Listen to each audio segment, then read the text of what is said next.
Hi guys, JT here. Today I'm bringing you some information on the Humble Bundle, Humble Heroines, Echoes, Voids and Visions Bundle of March 2026. To help me answer the question, should you buy it? By using the links in the description below, you'll gain access to this bundle and support the channel in the process. Before we begin, I'd like to thank you the viewers for watching my silly videos. I hope they're helpful. Most importantly, knowing that you're watching it means the world. But first, a word from our sponsor, JT After Dark. You've read the threads, you've seen the warnings, but you haven't heard them like this. I'm JT. I take the internet's most terrifying stories and give them a voice.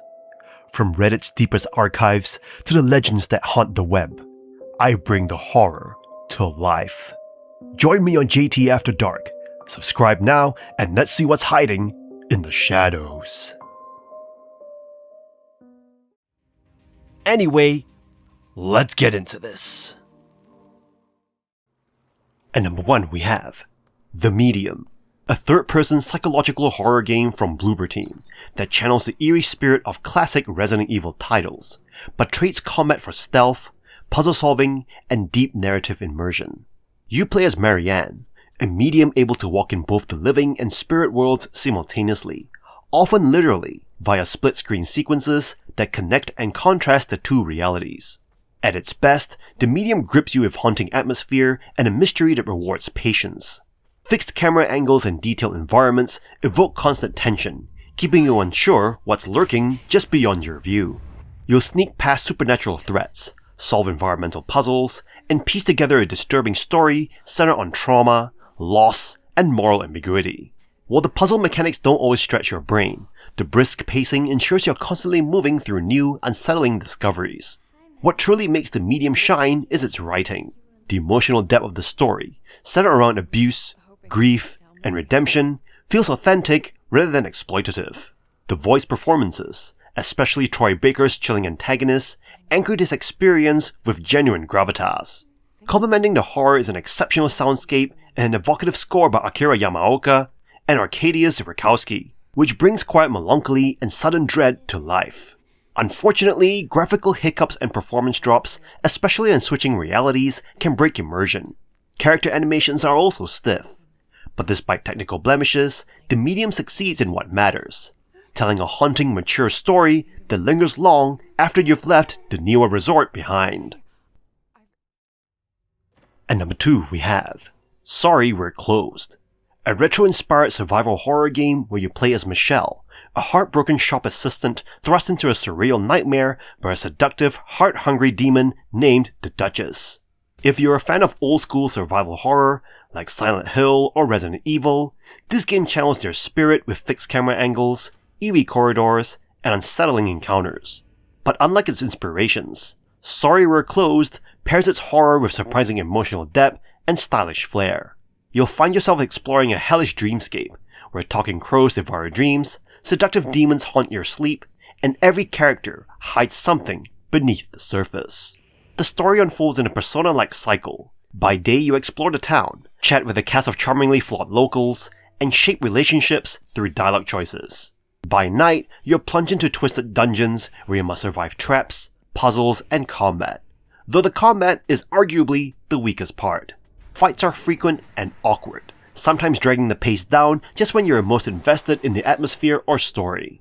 Still, what keeps you hooked is its clever writing, rich world building, and your growing third eye, a literal demonic gift that lets you peek into an alternate sinister reality. This mechanic adds a unique layer to both exploration and social interactions, revealing the darker sides of everyone you meet. Sorry We're Closed is not just a horror game. It's a weird, heartfelt, and stylish descent into loneliness, desire, and second chances, if you can survive the night. And number 3 we have Eastward, a delightful homage to classic JRPGs, blending nostalgic gameplay with a visually stunning world reminiscent of Studio Ghibli films. Set in a post-apocalyptic setting, the game follows John, a silent miner, and Sam, a mysterious young girl, as they explore desolate landscapes and uncover the secrets of their surroundings. The pixelated art style of Eastward is a visual treat, capturing the essence of classic RPGs while incorporating modern details and lighting effects. Each environment is intricately designed, from bustling city streets to eerie underground tunnels, creating an immersive atmosphere that draws players in. Gameplay in Eastward features a mix of puzzle solving, exploration, and combat, reminiscent of titles like Zelda. While the puzzles are well crafted and provide a satisfying challenge, some sections may feel repetitive, and certain mechanics such as time-sensitive puzzles can be frustrating. Combat mechanics are engaging, with a diverse array of quirky monsters and challenging bosses to encounter. John's trusty frying pan and Sam's energy blasts offer unique ways to dispatch foes, though aiming can be cumbersome at times. The game's atmosphere is further enhanced by its stellar soundtrack, which complements the retro visuals perfectly. Despite its strengths, Eastward struggles to maintain momentum and cohesion in its plot, with some characters feeling underdeveloped, and certain story elements lacking resolution. However, the game's immersive world and nostalgic charm make it a worthwhile experience for fans of classic JRPGs, offering many hours of spirited adventure and exploration. At number 4 we have ANNO, Mutationem, a cyberpunk beat-em-up game that offers a visually stunning world but falls short in terms of its script. The game features a protagonist named Anne Flores, who navigates the futuristic Scop City, filled with influences from Blade Runner and Ghost in the Shell. The city's districts are vibrant and detailed, providing a lively backdrop despite the grim setting. Exploring the city is enjoyable, with hidden secrets and random conversations to discover. Combat in ANNO Mutationem is responsive and well-paced, reminiscent of old-school Mega Man games. Engaging in battles against thugs, robots, and mutants is satisfying, with challenging bosses and lieutenants to defeat. The combat mechanics involve wearing down enemy shields with heavy attacks to unleash powerful finishers, adding tactical depth to the fights. However, the game relies too heavily on encounters with infinitely respawning minions, which can become tedious. Character progression is tied to 2 skill trees, allowing players to improve base stats and unlock new moves by defeating story bosses and normal enemies. The game strikes a good balance, preventing players from becoming overpowered, while providing enough tools for tougher encounters. The main story primarily takes place in dungeon crawls, creating a sense of isolation and mystery. However, the story's connection and motivation feels weak, and the game focuses more on the places visited rather than the reasons behind them. ANNO Mutationem boasts a colorful cast of characters, but their execution is a mixed bag. Voice acting, although limited, is well done, particularly with the confident and driven protagonist Anne. However, the dialogue writing falls short, often feeling rushed and lack naturalism.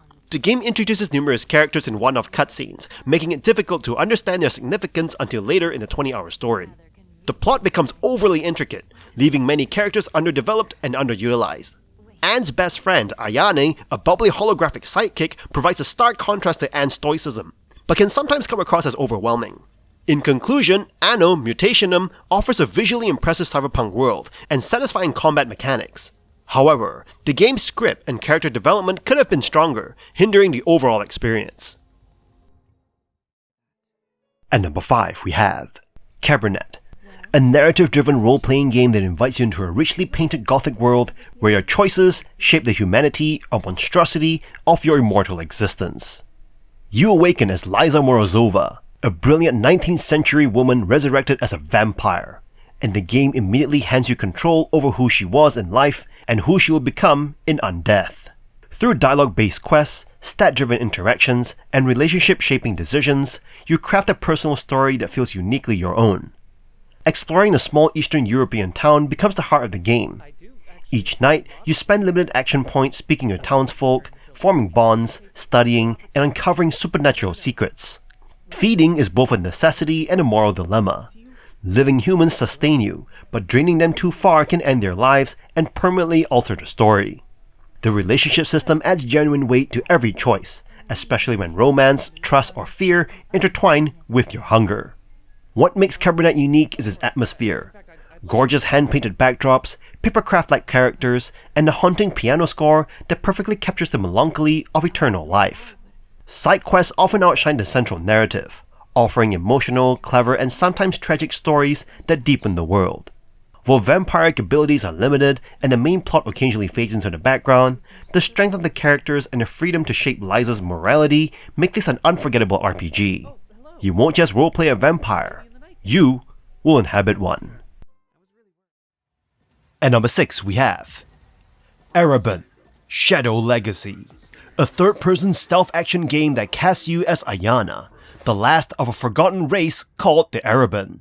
You possess the mystical ability to merge with shadows, allowing you to glide through darkness, climb vertical surfaces, and bypass obstacles unseen. Your journey involves navigating a sci-fi world dominated by Helios, a mega corporation that holds the secrets to your past. The core gameplay centers on the shadow merge mechanic, which feels like a creative blend of Splatoon's ink diving and traditional stealth. You must carefully manage your energy while staying out of the light, as exposure makes you vulnerable to instant death from robotic patrols. While the movement feels fluid and empowering, you might find the enemy AI somewhat lacking.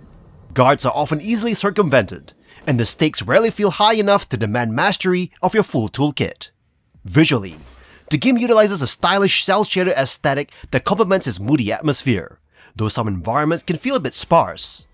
The narrative offers an intriguing premise about corporate greed and lost heritage, but it occasionally suffers from rushed pacing and a morality system that does not significantly impact the branching endings. Despite these flaws, the semi-open world level design encourages exploration and creative problem solving. If you're a fan of titles like Origami or Splinter Cell, this indie gem provides a refreshing, if slightly undercooked, take on the genre. It is a solid debut from Baby Robot Games that proves being afraid of the light can be incredibly fun. And that's all for this bundle. This bundle is a total win for anyone looking to ditch the doodly doldrums. Getting the Medium, Eastwards, and Sorry We're Closed in one go is an absolute steal for your Steam library. Whether you're into reality-bending horror or gorgeous pixel art adventures, these female-fronted titles deliver top-tier gameplay and vibes. It is an epic loot drop that supports the Girls Make Games Scholarship Fund, so grab your copy before it's nuked from the orbit again. In any case, I hope you enjoyed today's video, and if this video was helpful, feel free to leave a like and subscribe, and maybe consider buying the channel a coffee. From the bottom of my heart, thank you for watching, and I'll see you guys in the next video.